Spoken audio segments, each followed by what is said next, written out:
Baby Remy, baby Remy, I love you, I love you. I can't wait to hold you, I can't wait to hold you.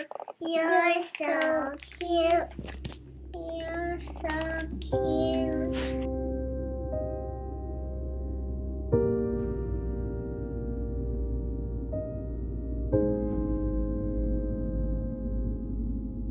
On August 25th, 2020, I was going to my parents' house because we had a birthday party to go to later, and I just wasn't feeling well. I was 36 weeks pregnant, and so I called my doctor and I just let them know that I was feeling nauseous, and to be honest, I really wasn't feeling her move, but I wasn't concerned because I was like, she's probably so big and I'm busy with my 2 other kids. But when they heard that I haven't really felt her move, my doctor was on call in the hospital, and so he told me to come in and they wanted to take a look at me. So I kissed my kids goodbye like I was just going to a regular doctor's appointment. And when I checked into the hospital, they put on the heart monitor and the nurse checked a bunch of different spots and she couldn't hear the heartbeat. And so at that point I knew something was wrong. And tears were just rolling down my face. And then they brought in the sonotech to come in and do an ultrasound. And there was a bunch of nurses and doctors and everyone just staring at me, staring at the screen, and they wouldn't let me see the screen. And my doctor just said, I have to tell you, there's no heartbeat.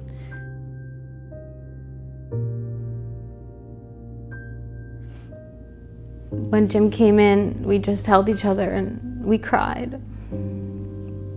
Not knowing what to expect, like what's gonna happen next, I instantly asked my doctor, am I have to get a C-section? And he's like, no, you're gonna deliver this baby. And I was like, how in the world am I gonna push out a baby knowing that she's not alive?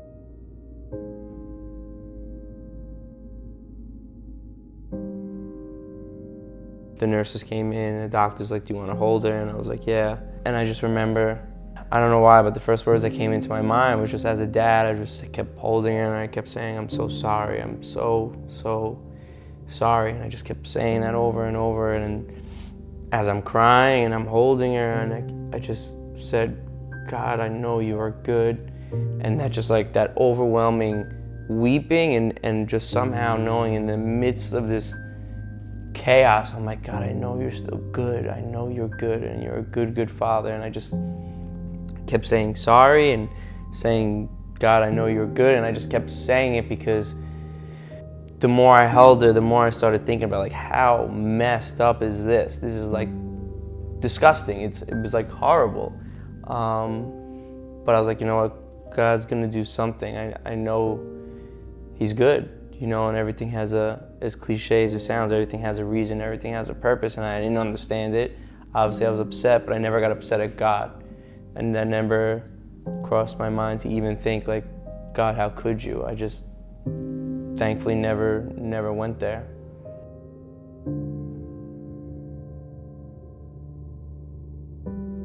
I said the same thing for the first time I was holding her. I just whispered to her, not knowing what he said was, I just said, I'm so sorry.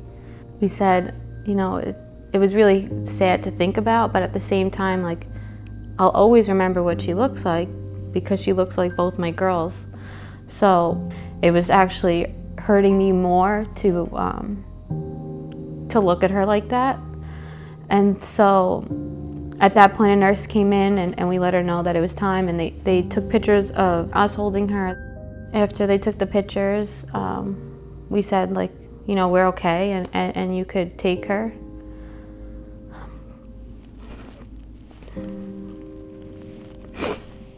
And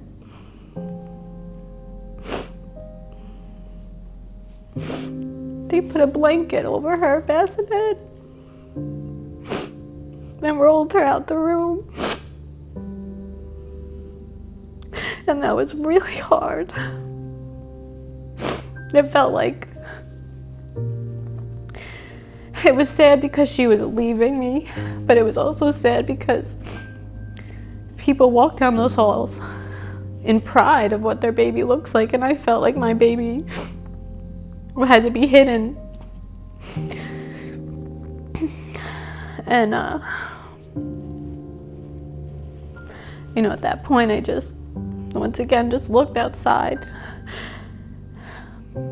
and when I was looking outside again, I saw Jesus kneeling next to me, and he was holding my hand, and I saw him holding Remy in his other arm.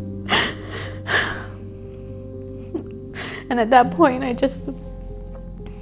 was just like peace just came over me, knowing he's in his arms, and I'm gonna be okay. Now we're, heading home, and we're thinking about the next obstacle. Okay, the next obstacle is how do we get home and tell our kids, Remy's not coming home, because we never found out the sex ever with any of our kids. We never named our kids, like, publicly. We didn't tell anybody. And with this pregnancy, we found out the sex, we found out the name, so the girls knew Remy. They all heard the name, and we have our bedroom set up. This is Remy's room. And anyway, so now we're thinking on the way home, like, how are we even gonna tell the kids this? We finally get home, the kids are in the backyard, and I pull my oldest over. She's almost 4 at the time, and I just told her, Remy's not coming home. Remy went to heaven. She went with Jesus. And she just smiled and kind of laughed. And I was like, looked at Sarah. I'm like, okay, that's weird. And she just took off running, and she went to go see my mom because my parents were over watching the kids. And she's screaming, Nana, all excited, like, Remy's with Jesus. Like, just this childlike faith of knowing, like, that heaven is the most awesome place. And she's celebrating that. And it was just like this big whole fear that we have, like, how are we going to tell the kids? This is gonna devastate them. And it ends up being me as celebrating the fact that she's in heaven, it was really cool for us. So there's just little things like that along the way that God just kept, when we say we have an obstacle to face, like, he brought us through it, We had the memorial service at church in the morning, and actually our family surprised us because when we wanted to have the service at church, we thought about, like, we want everyone to wear white. We want everyone to, like, celebrate. We don't want it to be a funeral service. I don't want to wheel in a 3-foot casket and bury her in the ground. Like, that's not what we want at all. We want to celebrate that God is still good through this. So our family actually surprised us, and everybody there had these white shirts on that had her name on it, and it said, "Live forever," which was really cool to just, of everybody just saying, Remy's gonna live forever. It was on across their shirts, which was really, it was awesome. Though she died in my womb, she was born into the splendor of heaven. God has never left me and is carrying me through each day. And I promise if you give God the chance to carry you through your darkest days, no matter what that might be, he will. God did not promise us an easy life here. In fact, the Bible says the opposite.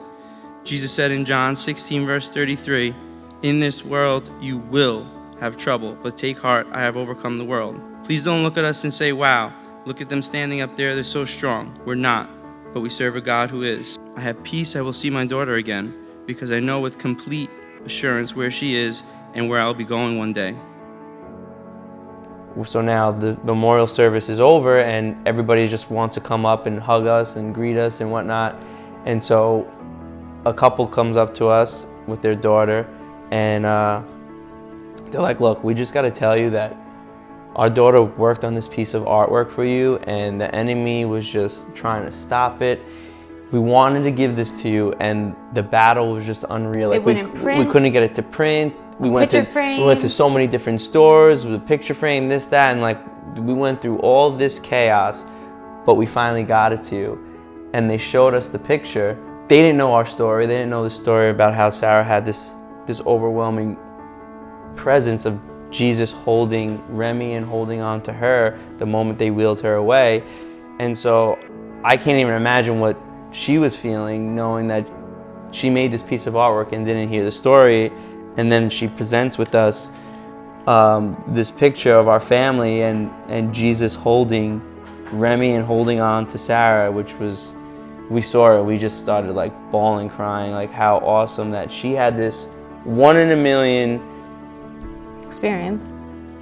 out-of-body experience, and God put it on someone's heart to paint this and draw this picture, which is, it's incredible. You know, that's how you know God is real and God is alive. I mean, how does this happen? She experiences this, and then someone else draws what she experienced. You know, you can't make it up. You know, you can't make it up.